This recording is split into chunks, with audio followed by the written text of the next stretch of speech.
Conectate con nosotros. Facebook.com/Ecomedios 1220. Arquímedes perdió un tornillo. Oscar y Fernando lo buscan todos los martes de 23 a 24 horas por Ecomedios. Ecomedios.com. El tornillo de Arquímedes. Un programa de divulgación científica. Conducción, Oscar Rizo y Fernando Fuentes. Producción, Fernando Fuentes.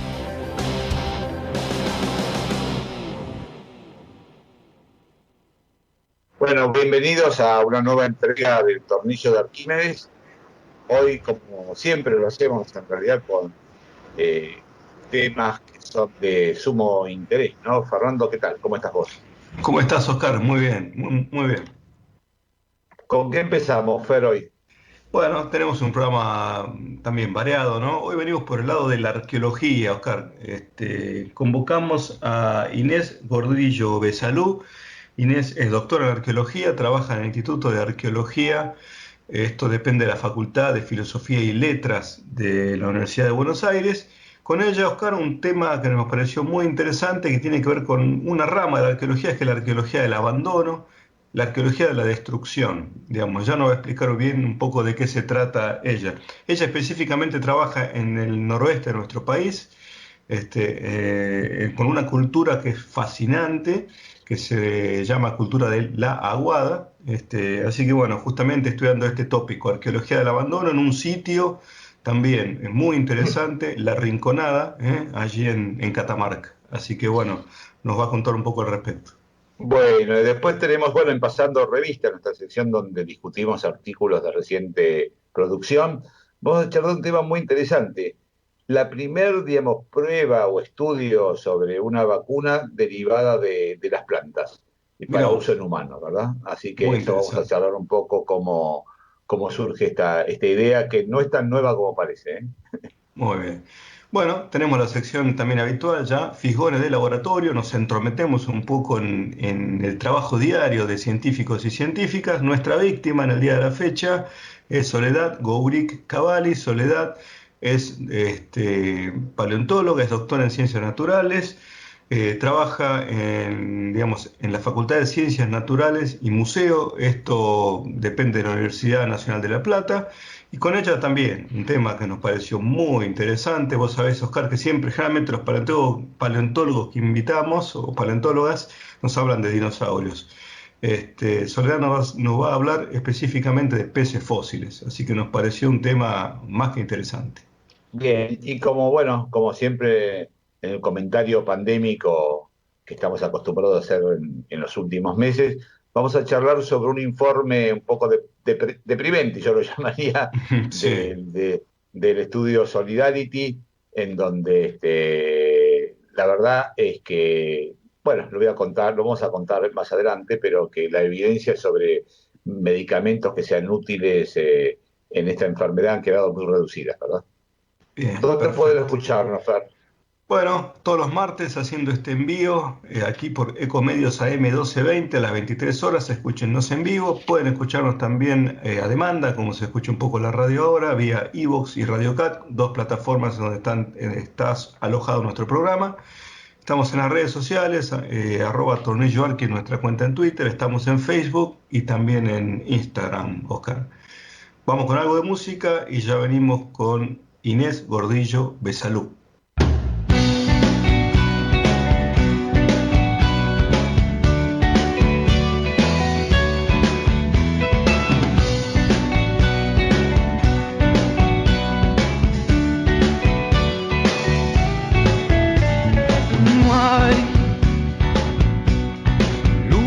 Perfecto. Quien me quiera seguir es a donde yo voy. Es casi invisible.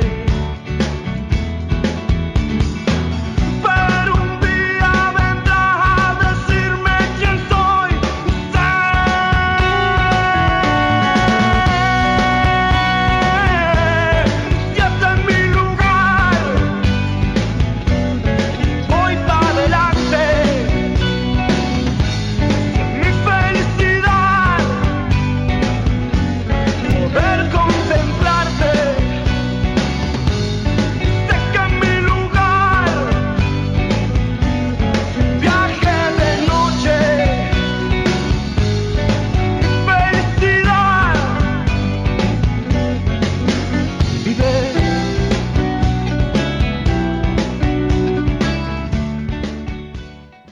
Bueno, estamos ya comenzando este envío del día de la fecha del tornillo de Arquímedes con un tema o temas que siempre nos fascinan a nosotros, que es la arqueología, ¿no? Hemos conversado bastante en el programa.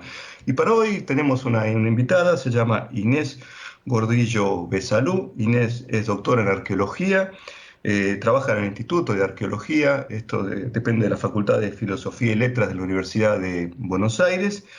Inés, digamos, le fascina lo que tiene que ver con la arqueología del abandono, un tema que nos pareció a nosotros también muy, muy fascinante por todo lo que, digamos, la información que puede dejarnos. Y se dedica al estudio de una cultura muy importante que habitó el noroeste de nuestro país, en la cultura de la Aguada. Ya nos va a explicar ella bien de qué se trata esta cultura de la Aguada, y específicamente también algo que tiene que estar relacionado con el abandono, ¿no? Con el abandono de un sitio en donde ellos habitaban. Así que todas estas cosas se las vamos a preguntar a Inés. La saludamos. Hola Inés, ¿cómo estás? Estoy con Oscar. Hola, ¿qué tal? ¿Cómo están? Muy Hola, bien, Inés, muy ¿cómo bien, estás Inés. vos? ¿Qué Bueno, tal, Inés, lo Oscar? primero que quisiéramos preguntarnos un poco para entrar en tema, ¿qué es esto de la cultura de la Aguada, ¿no? Ahora hablamos bien de lo que es la arqueología del abandono, pero situanos un poquito, por favor. Bueno, en realidad es algo bastante difícil de explicar porque surgió los primeros estudios con Alberto Rey González en la década del 60, la definieron como una cultura, con esta idea de un conjunto estable, homogéneo. Pero con el correr de los tiempos y con las investigaciones se fue viendo que había bastante diversidad, y la idea actual es que se trata de un conjunto de pueblos que habitaron principalmente Catamarca, La Rioja, Tucumán, que se relacionaron entre sí, aunque no vivieron exactamente igual, es decir, no formaron parte de una misma cultura, sino que tienen historias y desarrollos particulares, locales, y que en algún momento se cruzan y comparten, se cruzan socialmente, y comparten una serie de símbolos, un capital simbólico, basado más que nada en la iconografía. Es decir, las representaciones en arte rupestre, cerámica, metal, en todas las materialidades aparecen símbolos comunes en estas distintas poblaciones y forman un conjunto estilístico que se llama Aguada. Bien. Inés, No sé si se entiende, ¿no? Pero no. perfectamente. ¿Estas poblaciones compartían el mismo idioma, compartían, digamos, los eh, mismos dioses, las mismas eh, cosas? eh, a través de los símbolos podemos hablar de que había un conjunto de deidades o seres sobrenaturales, comunes, porque son representados en forma muy similar en lugares bastante distantes entre sí. Eso es lo que tienen en común. Posiblemente hablaban el idioma cacano, del que no ha quedado registro, así que no Ujú. podemos arriesgarnos a decir mucho sobre estos aspectos. Y paralelamente va surgiendo para ese momento, que es entre el 600 y 1100 de la era, según también en cada lugar, es muy anterior a los incas, incluso a los quilmes, los santamarianos, los belén, que son del Ujú. periodo tardío. Esto es un periodo anterior. Y en este momento empieza a tener bastante importancia, por ejemplo, la arquitectura ritual, Ajá. con el surgimiento de una arquitectura escenográfica, con plataformas, con espacios públicos. Esto se da en algunos lugares de Catamarca y La Rioja, sobre todo. También podríamos decir que hay un aumento de la densidad de la población. Esto también depende de cada caso, ¿no? Un aumento en la producción económica, nuevos cultivos. Según el autor que tomamos, vamos viendo distintos factores que hacen a estos grupos. Pero en cada lado, además de poseer estas cuestiones comunes, tienen historias particulares, se diferencian Bien. entre sí. Bien, y era muy vistosa, digamos, la cerámica, ¿no? Que tenían, digamos, La eximios. cerámica, mm, sí, la cerámica y todo lo que es la producción estética es increíble, muy, muy elaborada y con no solamente la elaboración, sino todos los significados implícitos que tiene, que nos ofrece las imágenes, ¿no? Con dobles lecturas, con un manejo del diseño muy, muy particular, pero ese es un tema larguísimo. Sí, sí, para- sí. Son imágenes vinculadas con el mundo religioso, con el rito, con el mito, Bien. con los procesos de transformación chamánica.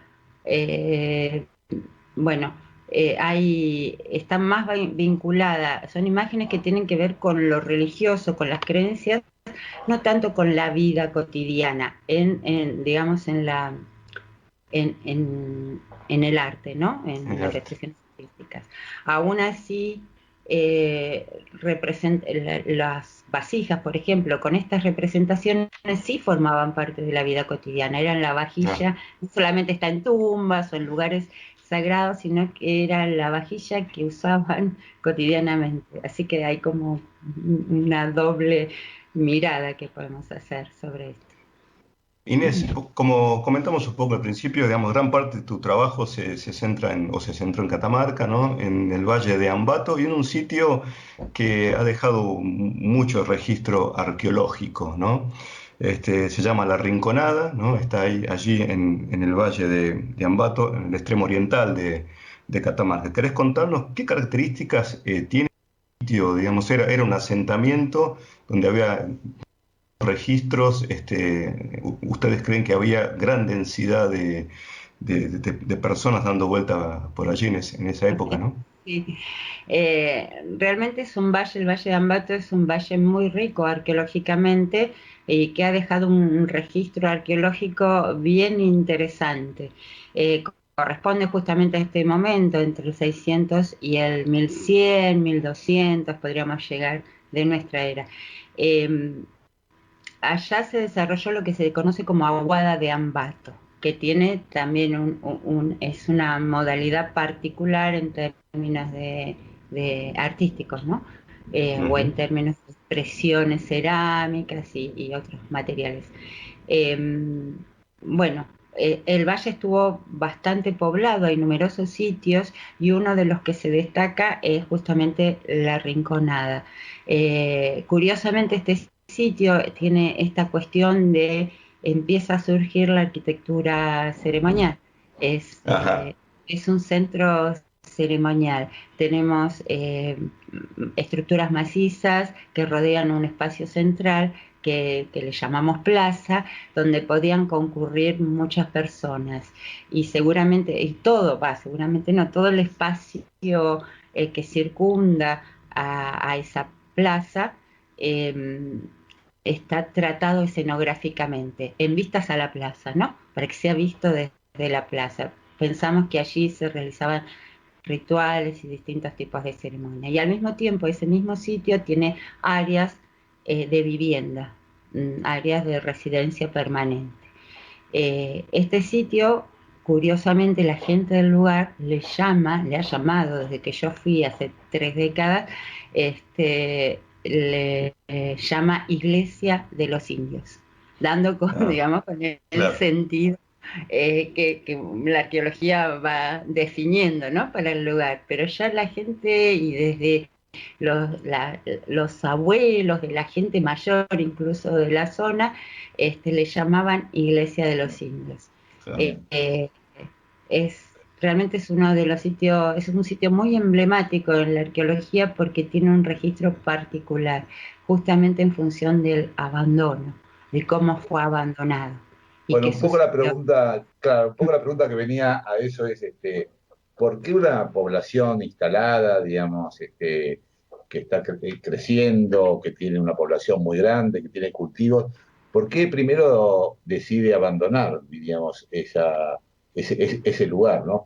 Y por otro lado, a mí me surge un poco también este tema, que es digamos, claro, ustedes los arqueólogos investigan los sitios abandonados, porque si el sitio nunca fue abandonado, nunca sería un sitio arqueológico, digamos, seguiría constantemente. Así que un poco la idea es esa, digamos, ¿por qué abandonan los sitios las poblaciones Eh, residentes? bueno, puede haber muchísimas razones, mucha la en distintas partes del mundo se ha estudiado este tema. Y puede haber razones que tienen que ver con las presiones ambientales, por ejemplo, con los cambios ambientales. Puede haber conflictos con otros grupos, pueden haber estado asediados por otros grupos externos. Puede haber conflictos internos también que provocan un desajuste social y una eclosión que se dispara por el lado del deshabitar, de la migración. Entonces, es muy difícil en la arqueología definir cuáles son las causas. En realidad se necesitan estudiar a gran escala de estas situaciones. En lo que nosotros podemos ver, por ejemplo, para el caso de la Iglesia de los Indios o la Rinconada, es que no creemos que fueron conflictos internos que se sumaron por ahí a situaciones ambientales que han sido estudiadas. Hubo periodos de mucha sequía, o no sé si mucha, pero de sequía prolongada, que se vienen repitiendo a lo largo de los siglos. De todas formas, en mi opinión en particular, es que los factores externos cuando no son decisivos, digamos, que es una erupción, supongamos, Claro. o así periodos muy fuertes de sequía, no son los que definen el abandono. Los que definen el abandono son decisiones sociales que se toman ante determinadas circunstancias. Por ejemplo, en la Rinconada y en los sitios cercanos hay signos muy claros de incendios. Entonces hay una discusión si son incendios forestales, naturales, si son incendios provocados, pero aún yo creo que fueron provocados, aunque esto hay discusión, pero aún aunque hayan sido naturales, se puede rehabilitar el lugar, se puede seguir, Claro. reconstruir el lugar. Entonces hay una decisión social de quedarse o irse. Son decisiones sociales, a no ser que sean estos casos extremos que te digo, ¿no? Pero bueno, en el caso de la Rinconada, por ejemplo, no encontramos cuestiones que tengan que ver con las presiones externas al valle. Por ejemplo, nada en los sitios, en este sitio, en los sitios cercanos, denota una situación de defensa, construcciones Ajá. defensivas, por ejemplo, murallas o ubicación de los lugares en zonas con alta visibilidad para ver si son acechados, o en lugares defensivos, o tampoco hay armas, no se encuentran armas de guerra Sí. en el registro. Cuando uno excava no encuentra esas cosas. Así que en principio la hipótesis que en algún momento se planteó esto, del asedio de otros grupos, no es una hipótesis fuerte en este caso. La Bien. hipótesis fuerte sería un conflicto interno sumado por ahí a condiciones ambientales desfavorables, pero no definitivas, digamos. Sigue siendo evidentemente un misterio, ¿no? ¿Y se sabe si este abandono fue algo súbito, digamos, poco planeado, o fue algo que fue preparado, digamos? Mira, yo ¿Por qué se inclinan? yo te voy a contar porque es muy difícil imaginarse por qué decimos algunas cosas, ¿no? Sí, sí. El sitio de la Rinconada, yo les decía, es muy rico. Es de esos sitios que uno siempre quiere ir a excavar, Sí. porque debajo de la capa de relleno que se depositó con el tiempo, encontramos una capa de techos quemados, ¿sí? el techo con los troncos, con las vigas, con las ramas, con la paja y con el torteado que va, lo encontramos por ahí, no en toda la extensión, pero por partes lo vamos encontrando. Debajo de los troncos quemados, que son troncos que además de que sabemos la especie, son estudios que se hacen, ¿no? Los hemos podido datar por carbono 14, nos dan mucha información porque, por ejemplo, sabemos que trajeron especies de las yungas, de las selvas más orientales de Catamarca, que tuvieron que trasladarlo, que eso requiere un esfuerzo, una organización y que seleccionaron las maderas especiales, las mejores, para hacer estructuras aéreas como los techos, por ejemplo, y otras para hacer las estructuras de sostén, las portantes. Entonces, bueno, uno va descubriendo con estos pequeños hallazgos o grandes, va armando todo un rompecabezas importante, digamos, sobre la organización. Debajo de estos techos aparece el material que estaban usando hasta el último momento. Ajá. Quiere decir que los agarró, es decir, no hay hito, digamos, estratigráfico entre el material y los techos. Están directamente sobre el material. Y el material que estuvo en uso hasta el último momento. ¿Por qué digo esto? Porque hay, por ejemplo, vasijas con depósitos interiores de semillas, ¿sí? Ajá. Que se rompieron y se quemaron. Hay restos de, además de todas las vasijas que había y de distintos materiales, también hay, bueno, hay restos óseos humanos, hay restos óseos de animales, que quedó la carne. A ver, ¿por qué digo que quedó, digamos, el pedazo de carne? Porque son huesos articulados, huesos de llamas articulados. Cuando los huesos aparecen, en general digo esto, ¿no? Cuando los huesos aparecen articulados, quiere decir que estaban sostenidos por la parte blanda de esa del cuerpo. Si no si no aparecen separados, Claro. o arrastrados, que pueden haberse, bueno, con marcas y demás, de que fueron ingeridos, pero en este caso aparece como si hubiese quedado una pata de llama sin consumir ahí, ¿sí? Que no se la pudieron llevar. Y así están apareciendo desde, bueno, todo tipo de material que se ocurra y que estaba en uso hasta ese momento. Entonces, la primera idea es, bueno, esto fue un abandono repentino, porque los abandonos, cuando vemos la literatura arqueológica a nivel mundial, hay abandonos de distinta clase, hay abandonos lentos, pausados, graduales, periódicos, hay abandonos con expectativa de retorno, entonces las cosas de manera diferente, y hay abandonos destructivos, ¿sí? Hay abandonos de una parte, hay abandonos de todo un sitio, hay abandonos regionales, es decir, hay distintas escalas temporales, espaciales y modalidades de abandono que han sido registradas en distintas partes del mundo. Y cuando nosotros trabajamos cualquier sitio arqueológico, está, como bien decía Oscar, está definiendo el último momento. Si al excavar encontramos supongamos, un recinto habitacional libre, sin nada, es muy probable que la gente lo haya dejado y se haya llevado sus cosas. Que haya sido un abandono gradual, planificado, pensado, con tiempo para llevarse las cosas, retirarlas, o bien era gente muy limpia que limpiaba todos los días y tiraba las cosas. Es decir, bueno, el comportamiento humano es muy variado, así Es muy que variado.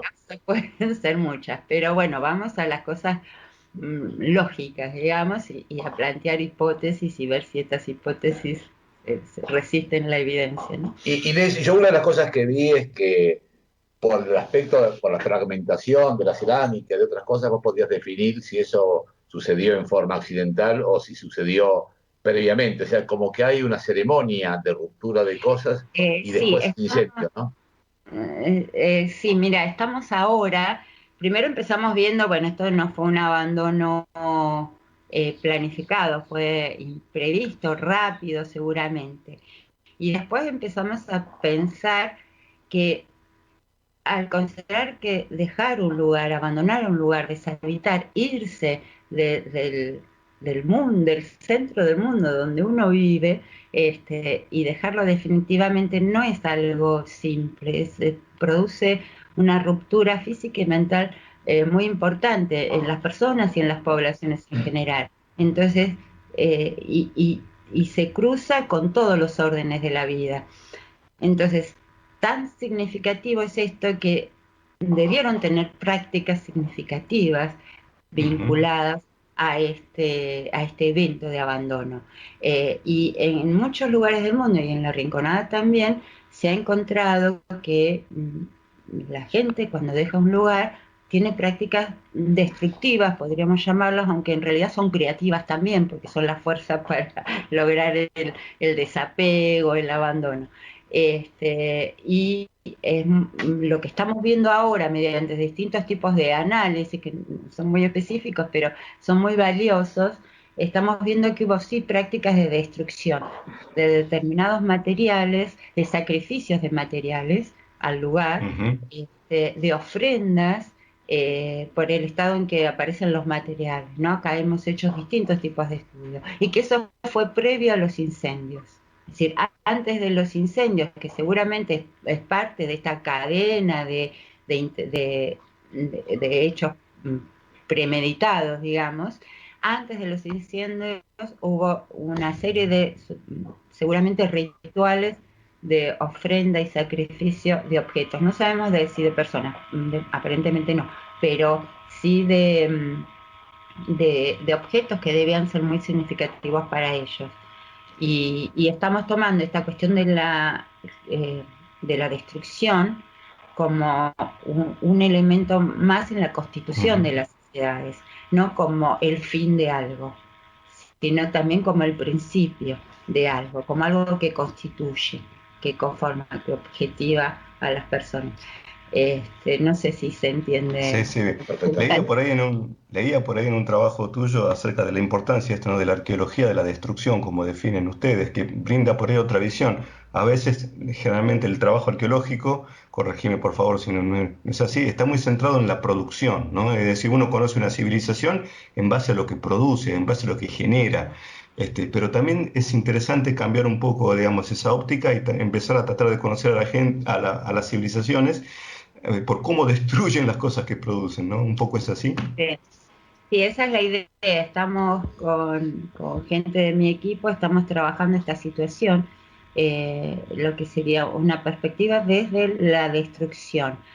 Normalmente la arqueología, o tradicionalmente la arqueología, ha basado sus estudios en las formas de producir, en producir objetos útiles, ¿sí? Y Mm. estos objetos útiles terminaban su ciclo y eran desechados. Ese era un poco el Claro. ciclo de vida de los objetos, terminaba cuando se rompía o cuando lo tiraban y ya no servía más. Y nunca fue, sí, algunos autores sí, perdón, pero pocos son los autores que pusieron la mirada en el acto de destrucción. Por ejemplo, y en relación también al abandono, lo que es Europa centro-oriental, hay un autor llamado Chapman que ha estudiado mucho este tema y que ha definido, por ejemplo, a principios del Neolítico, un horizonte que se llama horizonte de casas quemadas. Ah, Y ahí lo que se pudo definir es que a la muerte del jefe, del cabeza de una casa, la casa se destruía, se incendiaba y se avanzaba en el territorio. De esta manera fueron conquistando gran parte del territorio. Es decir, ahí tenía un sentido bien importante la destrucción. En estos mismos lugares, por ejemplo, muchas veces las vasijas se rompían y se repartían los fragmentos ah, entre gente que tenía vínculos, de manera de acentuar esos vínculos. O bien se rompían, eso se llama encadenamiento, bueno, cada cosa tiene sus nombres, ¿no? sí, O sí. bien se rompían eh, para acentuar la relación o no, o la memoria de ese lugar, como que ahí quedó algo nuestro. algo de las personas que se van. Y lo que ocurre, perdón, yo me entusiasmo por ahí. Perfecto. No, la idea, la verdad, Inés, es que sí, sumamente interesante esto. Y una última pregunta como para redondear, porque ya estamos con el tiempo. Bueno. Y es, ¿qué es lo que hace uno en la época esta de pandemia, digamos? ¿Qué es lo que podés hacer vos en la época de pandemia? Porque supongo que trabajo de campo no podés hacer. No, hace tiempo que no podemos ir al campo. Tuvimos un problema el año pasado, todos los investigadores en Catamarca tuvimos dificultades con las autorizaciones, con los permisos para trabajo de campo, que no nos permitió ir en 2019 a Catamarca, teniendo proyectos basados en ese lugar, en esos lugares. Y ahora esto de la pandemia. Lo que estamos haciendo más que nada, bueno, tampoco podemos ir al laboratorio, a los lugares de trabajo, pero sí, bueno, yo tengo un equipo de investigación que estamos permanentemente en contacto online y que como tenemos mucho registro de datos todavía, por suerte los tenemos en nuestras computadoras, en nuestro material bibliográfico y demás. Estamos haciendo uso de eso y bueno, hemos producido bastantes publicaciones, hemos hecho difusión también, charlas, seminarios, bueno, un poco de esto y seguimos avanzando de esta forma mientras podemos. Hacemos uso a full, bueno, yo trabajo todos los días en la computadora y tengo reuniones con mi equipo de trabajo permanentemente y sacamos publicaciones, hacemos trabajos en conjunto, planificamos la difusión, armamos cosas, bueno, sí tenemos bueno, además nos llegan para hacer evaluaciones, para hacer un montón de cosas, piensa que no estamos haciendo nada, entonces te mandan. Estaremos atentos. Estaremos atentos entonces a todas esas cosas nuevas y bueno, esa información que nos parece siempre interesante, que tiene que ver con este sitio, con la arqueología. Y que bueno, te contactaremos en otra oportunidad para seguir charlando estos temas. Muchas gracias por haber estado. Les agradezco la oportunidad de difundir estos temas, que por ahí son poco conocidos, pero que realmente son muy atractivos y que no solamente tienen que ver con el pasado, sino también tienen que ver con el presente. Nos sirven mucho en el presente por una serie de cuestiones que no voy a detenerme ahora, pero es así. Así que les agradezco a los dos y bueno, espero tener la oportunidad de reincidir en estas charlas. Sí. Muchas gracias, Inés, por haber estado en el tornillo de Arquímedes. De nada, por favor.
Ecomedios.com AM1220. Estamos con vos. Estamos en vos. Descarga gratis de tu celular la aplicación Ecomedios. Podés escucharnos en vivo, informarte con las últimas noticias y entrevistas en audio y video. Búscala y bajate la aplicación Ecomedios. Podés vernos en vivo en ecomedios.com. Contenidos audiovisuales. Conectate con nosotros. Contestador 5-254-2353. Las fronteras en la ciencia son zonas febriles que existen solo para ser superadas. Todo allí es cuestión de tiempo. El tiempo que lleva a hacerse experto en las tácticas del ensayo y el error. El tornillo de Arquímedes. Ciencia por radio. Auspicia este espacio Laboratorio Tuteur, una empresa argentina con más de 40 años de trayectoria en la industria farmacéutica. Y hoy, Oscar, traemos una noticia que nos pareció interesante, publicada en una de las revistas quizás más importantes de medicina, de Lancet, con una vacuna para influenza, y que utiliza en el medio para su producción una planta. Así que nos pareció interesante. Así es, Fer, porque uno está acostumbrado a que uno conozca las vacunas habituales de influenza, que son por virus inactivados o por virus atenuados en algunos casos, pero esta, por lo menos, es el primer trabajo publicado para vacunas en una plataforma derivada en las plantas, o sea, que no se utiliza una plataforma con tejidos celulares de mamíferos ni de humanos, o como se usa habitualmente, que es el huevo embrionario de las aves, como plataforma para hacer crecer estos virus, sino que utiliza básicamente una planta que es la Nicotiana bentamiana, que es una planta que es derivada del tabaco, ¿verdad? Sí, es un pariente, digamos, de la planta del tabaco. Crece mucho en Australia. Y sí, es muy, muy interesante porque, bueno, son, como comentaste, desarrollos y que demuestran evidencias con dos estudios realizados en diferentes poblaciones, uno en población un poco más joven, en donde, bueno, se testeó, y otro por encima de los 65 años, que es población de riesgo generalmente para este tipo de infecciones, en donde, bueno, demostraron, primero, antes que nada, demostraron seguridad, no hubo eventos adversos importantes y una eficacia más que interesante, Oscar. Así es, así es. Y, digamos, lo que deja como conclusión es que se pueden utilizar las plantas de alguna manera para generar, como en este caso, vacunas, que tienen el mismo nivel de eficacia que las vacunas producidas en tejidos animales, ¿verdad? Así que me parece que es un nuevo desarrollo que tiene todavía mucho que mostrarnos. Laboratorio Tuteur está especializado en el desarrollo, elaboración y comercialización de productos para los segmentos de oncología, hematología, sistema nervioso central y enfermedades huérfanas. Tuteur, calidad e investigación al servicio.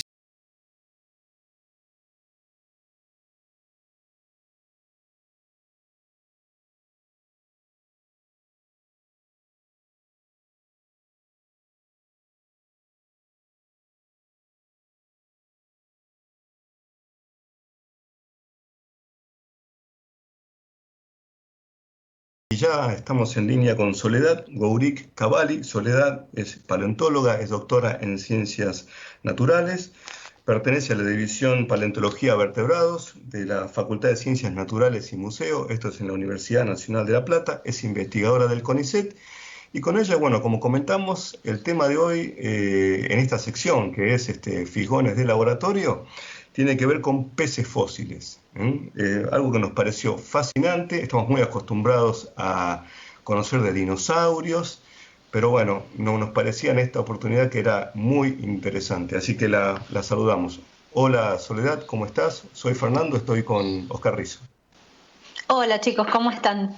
¿Qué tal, Muchas Soledad? gracias por esta invitación, la verdad que me encanta poder hablar de peces, así que eso, Bueno. Muchas gracias.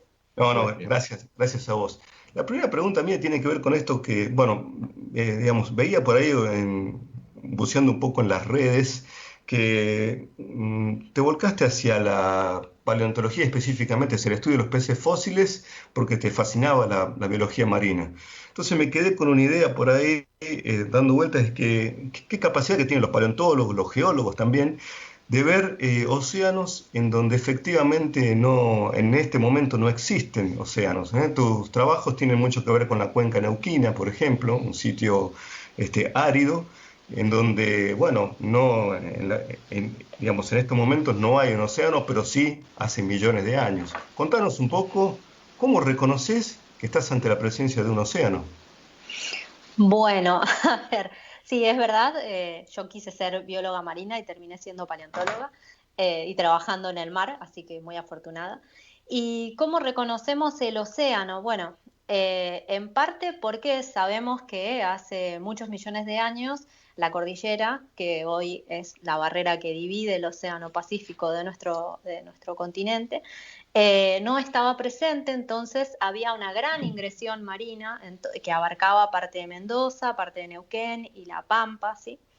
Y en ese lugar, si uno va ahora, que ahora va a la montaña, digamos, uno puede encontrar algunos fósiles que le permiten darse cuenta que está en presencia de un océano, como ser conchillas de invertebrados que vivieron en el mar, cráneos o moldes endocranianos de reptiles marinos, y también un montón de peces, escamas, huesos aislados, peces en 3 dimensiones.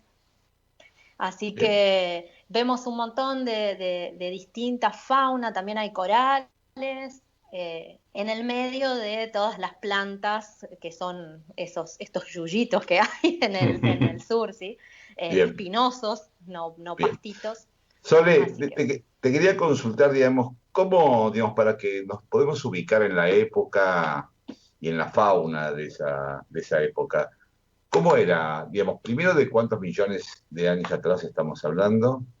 Y segundo, ¿cómo eran los mares? ¿Quién surcaba los mares en ese momento, digamos, donde vos encontrás ahora los fósiles?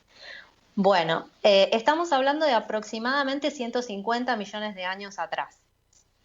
Y los mares, cuando uno dice surcaban los mares, se imaginan los bichos más grandes, ¿no? Los animales más grandes. Los ictiosaurios, ¿no? Los sí, plisosaurios. se imagina los animales más impactantes. Estaba la cuenca neuquina, había muchos ictiosaurios, ¿sí? Y había grandes peces también.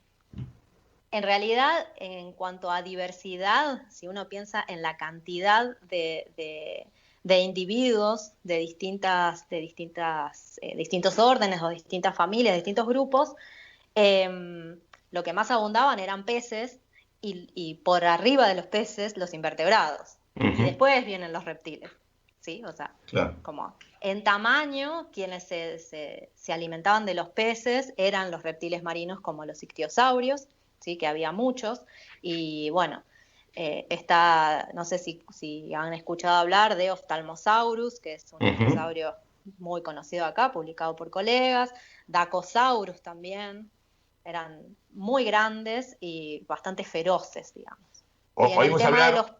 Oímos hablar del Nahuelito, que era un pleistosaurio, ¿verdad? Claro, bueno, sí. Eso es un tema ahí medio. No, está bien, pero y después había un montón de peces muy grandes, ¿no? En esa época. Sí, en esa época había peces bastante grandes. De hecho, para ese momento existió el pez óseo más grande que se conoce, que se llamaba Litsictis, y que llegó a medir aproximadamente 16 metros de largo. Realmente es un pez muy grande. Si pensamos que un tiburón ballena el más grande mide cerca de 18 metros, este pez era realmente grande. Pero no era voraz, no era feroz, él era filtrador. O que ser filtrador no implica necesariamente que se alimente de plancton, sino que se alimentaba también de otros peces que vivían ahí. Y también había peces, además de este Litsictis, había peces que medían 3 metros, 4 metros, 1,5 metros, ¿sí? O sea, no eran chiquitos, también había chiquitos, pero el Colobodus, ¿no? ¿Era uno de esos o no había Colobodus? Sí, pero todavía yo no he encontrado el Colobodus acá, pero sí, así o los semionotiformes, por ejemplo.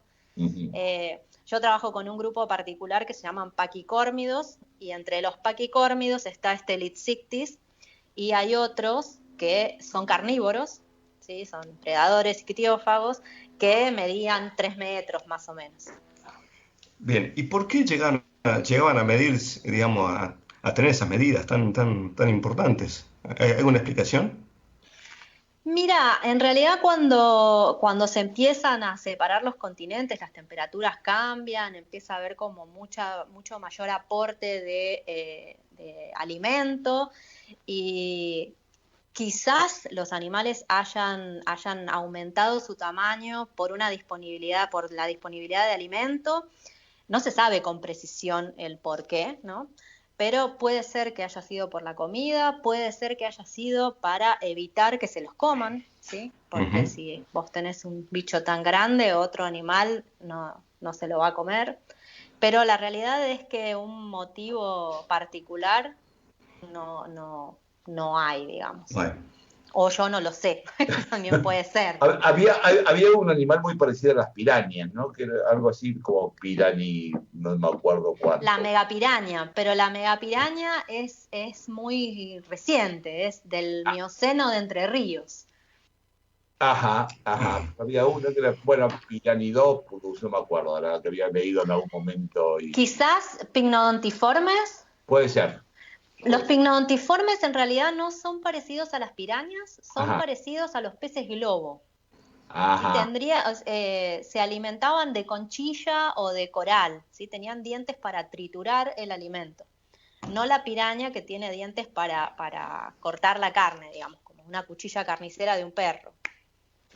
Bien, bueno, yo quisiera consultarte acerca de, bueno, ¿cómo es el trabajo con estos peces? Digamos, ¿es similar a lo que hace un paleontólogo de dinosaurios? Digamos, sabemos que trabajas en la cuenca neuquina y también en la Antártida. Si querés contarnos un poquito cómo es el trabajo de campo, por ejemplo. Bueno, mira, no es parecido a lo que hace la gente que trabaja con dinos. Los peces en general, o sea, una parte es parecida y otra parte no.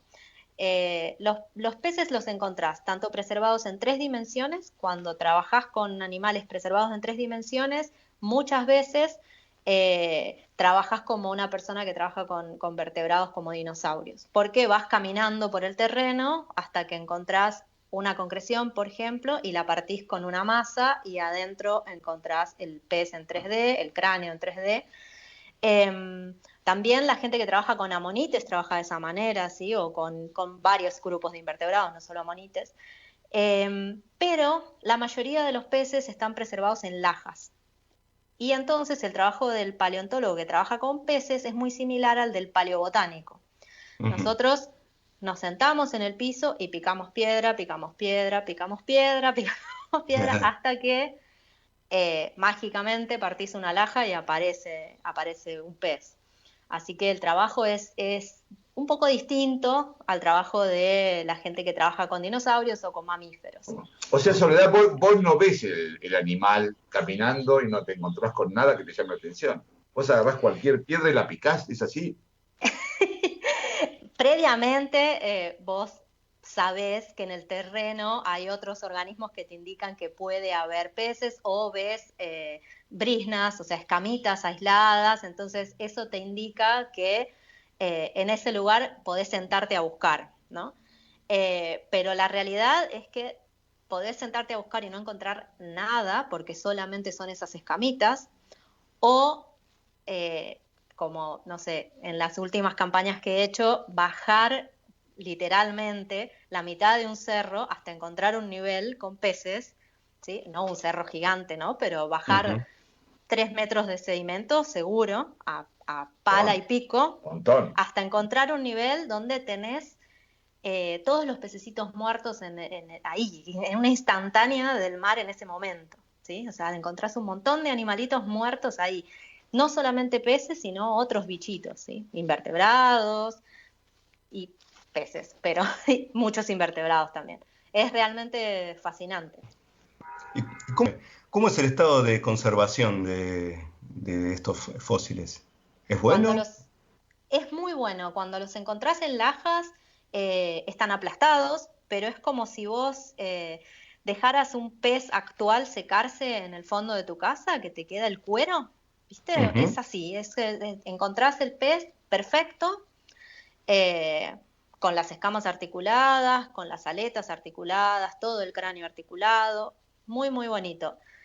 Lo que tiene de no tan lindo para el estudio cuando el pez está preciosamente preservado es que nosotros estudiamos la anatomía de los animales. Entonces hay muchos rasgos que no logramos ver en el material si está tan hermosamente preservado. ¿Sí? Entonces, lo que tiene de lindo Neuquén y bueno, y otros lugares donde trabajo es que los peces están articulados, así preciosos, pero muchos de ellos están desarticulados, entonces podemos ver bien todos los huesos del cráneo, ¿sí? Que es lo que nos sirve a nosotros para entenderlos. ¿Y cómo haces para datar, digamos, el material que encontrás? Para datarlo, en los lugares donde yo trabajo se datan con base en los invertebrados que habitaban en el lugar, ¿sí? Sobre todo los amonites. ¿Sí? Se data con los amonites, que son bastante precisos. Bien. Esos fósiles llegan al laboratorio y, digamos, ¿cómo se trabaja en el laboratorio? ¿Qué cosas haces específicamente ahí? Supongo que lo datás y, digamos, algunas otras cosas. ¿Cómo se estudia, digamos? Bueno, mirá, los materiales cuando llegan al laboratorio los ponemos abajo de la lupa y con una aguja, la aguja común de coser, con una aguja y esos lápices goma que usábamos cuando éramos chiquitos, que tenían un pincelito en la otra punta, con eso y mucha paciencia empezás a sacar el sedimento y con mucho cuidado porque los huesos de los peces son muy delicados y generalmente cuando los tocas con la aguja literalmente estallan y se te rompen en 1000 pedazos.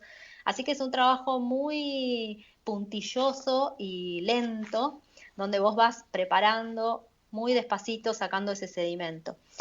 También se pueden preparar con martillos neumáticos con unas puntas muy particulares y muy pequeñas, pero bueno, yo los he preparado siempre a mano y con ácidos también. Vos usás ácido acético o ácido fórmico en concentraciones muy bajas y eso elimina el sedimento. Tenés que tener mucho cuidado para que el ácido no te penetre en los huesos del fósil, porque con el tiempo los destroza. O si te pasás en el tiempo, o sea, son periodos de 5 minutos sumergir el material, sacarlo, lavarlo durante el doble de tiempo, secarlo, volver a sumergirlo y así una y otra vez. O sea, es bastante lento el proceso.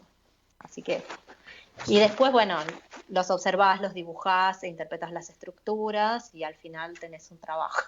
Soledad, tenés que saber mucho de zoología, digamos, tenés que conocer un poco con cierto detalle los peces actuales para ubicarte un poco y poder entender un poco más ese fósil, ¿o no hace falta eso? Mirá, yo creo que sí. Yo creo que sí, pero el tema es que los peces más antiguos tienen muchos más huesos que los peces actuales. Ajá. A medida que transcurrió la evolución, ¿sí? La historia evolutiva de los peces, los huesos se fueron simplificando un poco. Entonces, en el Jurásico, hace 150 millones de años, los huesos de los peces estaban, no sé, se fusionaban en algunos complejos óseos. Entonces, como que está bueno conocer el patrón general de un cráneo, por ejemplo, de un pez actual, saber cuáles son los huesos que llevan los canales sensoriales, cómo es la estructura de un pez actual para poder después meterte a ver un pez fósil, porque no es tan sencillo, es un poco complejo, pero bueno. Bien, y en general, digamos, en esa época había una transición entre, digamos, peces con huesos y cartilaginosos, o diríamos, la mayor parte de los que vos encontrás eran peces óseos. En Neuquén y en Antártida lo que más encontramos son peces óseos. De hecho, hay solamente un registro de una raya, para el Jurásico de la cuenca neuquina. Pero ahí el tema es que los peces cartilaginosos son mucho más antiguos que los peces óseos. Pero el problema es que al ser de cartílago su potencial de preservación es mucho menor. Entonces es muy difícil encontrarlos en el registro fósil. No significa que no estuviesen, ¿sí? Pero bueno, yo trabajo con peces óseos y lo que he encontrado son peces óseos. Bien, por ahora. bien, bien. Bueno, Eso. muchísimas gracias, Soledad. La verdad que estamos muy contentos que hayas estado acá en el Tornillo de Arquímedes y ya seguramente volveremos a charlar contigo sobre algunas de tus nuevas investigaciones. Gracias por estar con nosotros. No, por favor, chicos, muchísimas gracias a ustedes por el tiempo y por interesarse en los peces. La verdad que me encanta que la gente se interese en los peces. Muchísimas gracias. Bien. Salud.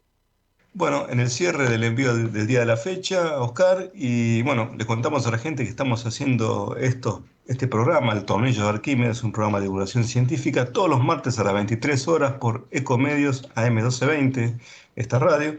Pueden escucharnos en vivo, también pueden escucharnos on demand cuando quieran, como quieran, vía iVoox y RadioCat, dos plataformas en donde está nuestro programa alojado. Estamos en las redes sociales, @tornilloarqui en nuestra cuenta en Twitter. Estamos en Facebook y en Instagram. Comentarios, sugerencias, son todos bienvenidos por esa vía. Oscar, comentamos algo acerca de esta pandemia que nos toca transitar. Acaba de fracasar o fracasó, esto se dio a conocer la semana pasada, uno de los estudios que, bueno, estaba realmente bien diseñado, había cierta expectativa, el Solidarity. Sí, así es, Fran.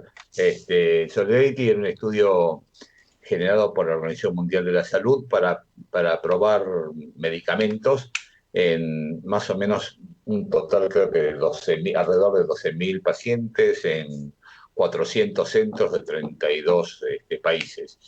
Y, digamos, tenía la característica que si bien no era un estudio doble ciego, era un estudio randomizado entre el tratamiento estándar más el versus tratamiento dirigido. Algunos con hidroxicloroquina, otros con lopinavir, ritonavir, otros con remdesivir y otros con dexametasona u otros corticoides.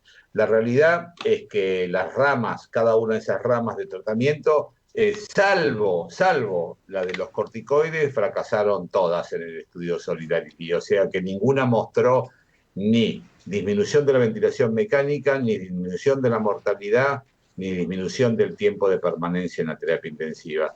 Nos queda así los corticoides, son la única que se está salvando por ahora, y quizás ahora viene el tiempo para una segunda Solidarity que tenga que ver con los monoclonales, que son nuevos tipos de anticuerpos, que ya Trump hizo propaganda sobre algunos de ellos que todavía no están probados adecuadamente, pero los monoclonales que de alguna manera bloquean también la entrada del virus a las células pueden ser una alternativa. Ojalá, diríamos que algunos sean útiles hasta que la vacuna sea lo suficientemente efectiva como para frenar la pandemia, ¿no?